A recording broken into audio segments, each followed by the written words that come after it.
let's talk about perhaps some of the basis for these characters could come from the expanded universe or Jedi Academy. Now, expanded universe, there were the Skywalker, the Solo twins, and then there was Luke had a kid. Do you guys think that this young cast, like Domhnall Gleeson, John Boyega, even Adam Driver, I mean, do you think that they're actually playing versions of the EU offspring characters, or are these just young Jedi that are in training? Because they're all kind of in the same age range. Right. I think it's a little curious how that's a crop of what, all 20-something. Well, you had a theory. Yeah, I did have a theory. What the hell was my theory? I had a theory that they were that basically, that they were basically a group of Jedi that maybe it's kind of drawing from Jedi Academy. But do you think that the fact that the Solo twins were such a huge part of EU canon, and they did just sort of overhaul all that? Are they basically just poaching that idea in name only? Well, yeah. So we should mention that. Since the last time you did it, Keeping It Real, that they made that big announcement. Yes. Right? Yeah. That happened right after we were right. The law of the podcast. That's right. So Lucasfilm just made this announcement that pretty much underlined what we already figured, which is do not expect these movies to use the EU has to take place in that reality to say that all that stuff happened. It's going to tell its own story.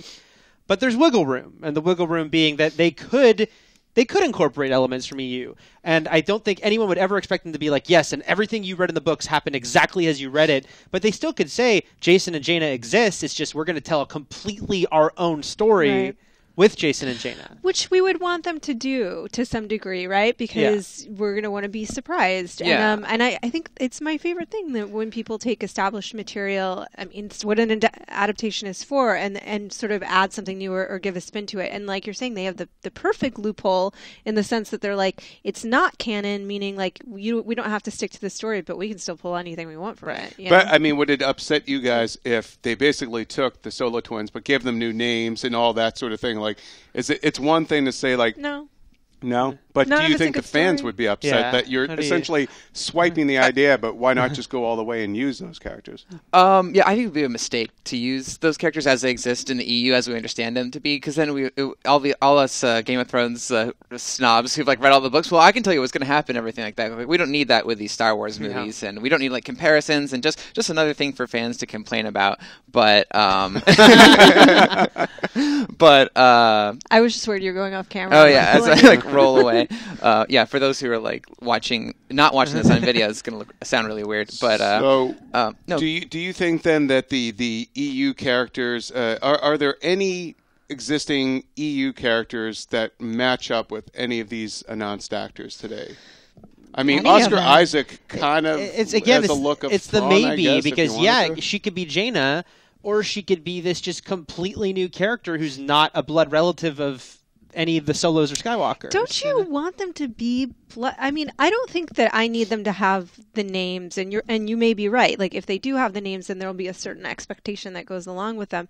But I do want them to be blood relatives. This is a franchise that is about legacy. It's about family. It's about dynasty to some degree. And if they're not blood related, there needs to be that sense somewhere. Whether it's the rumored Obi-Wan descendant, or there needs to be that dynastical sense somewhere in the story, I think. And it's like, I don't know. I don't want to use the word operatic, but I just did. Yeah, we haven't mentioned that Obi-Wan Kenobi, there's a rumor that one of these characters is his offspring. Mm-hmm. Yeah. Or descendant. Or descendant, yeah. Sure. Well, yeah, I mean, there were so many different reports of actors that had been looked at, and of different races, different ages. I mean, that's why I'm beginning to wonder if maybe they're is maybe only one of them is an offspring, and the rest of them are all new. I have characters. that feeling that it's not going to be like here's Jason and Jaina and Anakin and all those characters, but maybe some. I don't think they can resist. I mean, it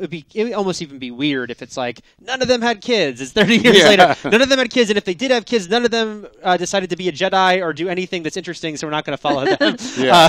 They're off moisture farming. That's what that's the family. He's legacy. living the dream. Living the dream. So someone's got to be a kid, right? Yeah, I think Daisy maybe was, Daisy is. Yeah, the best Daisy one, was sitting next to Leia or Carrie Right? Fisher in the photo, See? and you know, Carrie Fisher and Han Solo, they had like brown hair. She has brown hair. It could happen. Yeah. See, Yeah. this was the same speculation you guys were making fun of me about earlier. I was like, they're talking. That means they're mother and daughter. Or they're talking. Or they're going to Harrods later together.